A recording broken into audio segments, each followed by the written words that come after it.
Salut.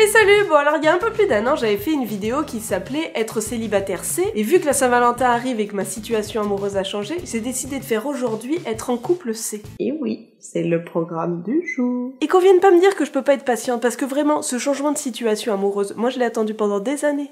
Mais je regrette pas d'avoir attendu dans le fond. Du tout, hein. J'étais pas malheureuse en étant célibataire, hein. Alors en premier, c'est avoir quelqu'un à qui on peut tout raconter. Enfin, en théorie. Moi, je lui raconte absolument tout. Quasiment tout.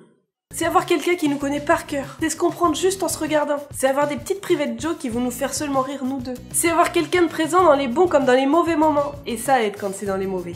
Quand c'est dans les bons aussi, cela dit. C'est se raconter les derniers potins. Faut pas rêver, y a pas que les filles qui aiment ça. C'est à l'occasion avoir des poussées de jalousie. L'occasion peut être plus ou moins fréquente selon la personne et si t'as vraiment confiance ou non en la personne avec qui t'es. Et ça joue quand même beaucoup. Moi, il y a une période dans ma vie où je faisais pas du tout confiance, donc j'étais extrêmement jalouse. Et puis c'est chiant. Ça épuise. Ah non, j'ai détesté ça. Je suis pas du tout comme ça à la base. C'est avoir droit à des câlins à volonté. C'est se battre pour la couette. Et il faut dire qu'on se bat quand même régulièrement pour elle. Oui. C'est aussi être cucu ou un peu niais. On a beau lutter pour pas le devenir, je pense qu'on le devient tous à un moment ou à un autre. Moi, s'il y avait les championnats internationaux de cucu, c'est certain je serais sur le podium. Mais vraiment, je lutte pourtant. J'essaye de me retenir, mais j'ai beaucoup de mal. Ouais. C'est ridicule. C'est théoriquement mieux manger, parce que oui, quand t'es célibataire, t'as un peu la flemme de te faire à manger, tu vas faire des trucs rapides et tout, tu manges pas spécialement bien. Mais être en couple, c'est aussi grossir, parce que oui, t'es heureux, tu manges à deux, tu fais des plats un peu plus élaborés, tu sors au resto relativement régulièrement, et bam, un matin tu te réveilles, t'as pris 6 kilos. 6 de kilos. Ce qui fait que depuis lundi, on est tous les deux au régime. Joie. C'est faire des trucs que tu feras avec personne d'autre. C'est au sens figuré se foutre à poil. Voilà, c'est totalement terrifiant quand même être en couple, parce que tu te dis, voilà, la personne c'est tout de moi, je lui remets tout mon cœur entre ses mains. Alors elle peut soit l'aimer, en prendre soin de ce petit cœur, soit elle peut l'écraser comme ça. Voilà. Moi, je préfère qu'il en prenne soin. C'est affronter les galères à deux, et ça mine de rien, je trouve que ça fait énormément de bien, parce que tu peux vite déprimer quand t'es en train de galérer tout seul. Là, tu galères à deux, tu te soutiens.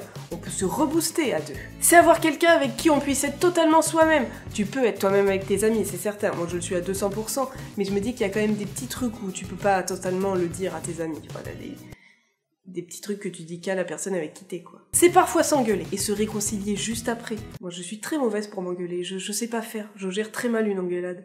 Ça me terrorise, donc on s'engueule pas. Non.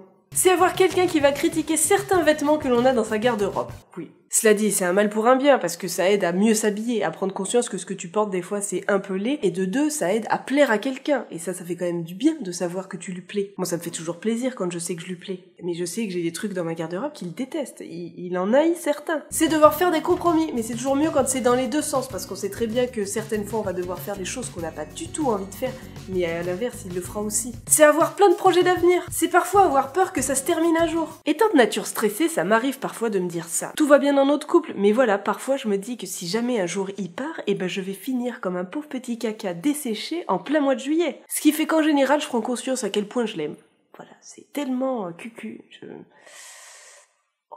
c'est à un moment donné vivre ensemble. Ça pousse aussi à faire le ménage histoire de ne pas passer pour quelqu'un de trop crade et bordélique. C'est subir les ronflements de l'autre, par exemple les miens. C'est s'inquiéter quand son mec ou sa nana rentre pas à l'heure prévue et qu'il ou elle ne répond pas au message. J'ai un petit côté dramatique à forcément m'imaginer le pire. Par exemple, je peux très rapidement l'imaginer sous un bus, mais ça m'arrive avec toutes les personnes. Voilà, dès que quelqu'un est en retard, je m'imagine forcément qu'il est arrivé quelque chose, sauf quand j'ai l'habitude que la personne soit en retard. Dans ce cas-là, je ne m'inquiète pas du tout et je boude d'impatience, et c'est limite moi qui ai envie de la jeter sous un bus. C'est se donner des surnoms ridicules alors qu'on s'était juré de ne jamais le faire. Voilà, on s'est moqué de tous les gens en couple qui se donnaient des surnoms tout pourris, mais nous on le fait. Par exemple, il m'appelle ma belette, et comme tout le monde le sait, je l'appelle mon loup. Voilà, on est très branchés animaux tous les deux. Et parfois je l'appelle Carcajou. D'ailleurs, avis aux personnes qui se sont senties agressées quand j'ai parlé du Carcajou, voilà, je n'ai pas une haine envers cet animal, je n'irai pas le tuer ni rien, faut vous détendre.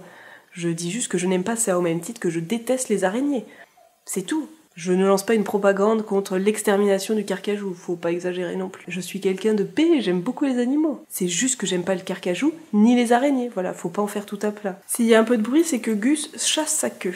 Oui, il a toujours pas réglé ce problème. Tu vas tomber. Il est complètement taré. Je vais vous le montrer. Hop. Regarde, viens voir. Là. Elle va pas disparaître, hein, c'est la tienne. Voilà, bah nettoie-la. Tu vois, elle s'en va pas. Pourquoi tu la chasses tout le temps? Car elle t'attaque, elle t'attaque, elle t'attaque. Voilà. Il passe son temps à faire ça depuis tout à l'heure. Allez, file ma grosse boule de poil. C'est vider plus rapidement son compte bancaire. Ah ça c'est certain, on voyage, on sort, etc. et... on est à 2 doigts de l'appel du banquier. C'est malheureusement parfois souffrir. C'est triste, c'est certain, et j'ai été dans ce cas-là, et avec le recul, je me dis que j'aurais dû rejoindre le groupe des célibataires beaucoup plus rapidement au lieu de rester. T'es totalement flippé au moment de dire le tout premier je t'aime, parce que tu sais pas si en face la personne va te le dire aussi, etc. Donc tu stresses. On est rarement très détendu à ce moment-là. C'est avoir honte quand un membre de notre famille sort un dossier plutôt honteux sur nous. Personnellement, j'ai pas spécialement envie que Ben voit les albums photos qui datent de mon adolescence. Non, faut bien l'avouer, j'en ai aucune envie. C'est ne plus envier les couples qu'on croise dans la rue. Parce que ça c'est chiant quand t'es célibataire, t'es jaloux. T'es clairement jaloux quand tu vois ça. C'est prévoir des week-ends à 2. Et pour finir, être en couple ça fait du bien. Ça fait même énormément de bien. Bon voilà, c'était ma petite liste et qu'on se le dise, qu'on soit célibataire ou en couple, la Saint-Valentin ça reste quand même une fête ultra commerciale. Voilà, c'est totalement une phrase cliché, mais perso, nous on n'attend jamais la Saint-Valentin pour se faire des cadeaux. On s'en fait un peu toute l'année, donc la Saint-Valentin on s'en fout quand même royalement. Sur ce, je vous dis à samedi prochain pour une nouvelle vidéo. En attendant, n'hésitez pas à mettre un petit pouce en l'air si vous l'avez aimé. N'hésitez pas non plus à me mettre dans les commentaires qu'est-ce que c'est pour vous être en couple. Vous pouvez aussi partager cette vidéo pour montrer à quel point être en couple c'est quand même sympa. Vous pouvez aussi me retrouver sur mes différents réseaux sociaux. Et bien évidemment, vous pouvez vous abonner. Allez, bisous bisous. Je suis tellement cucu quand je suis en couple.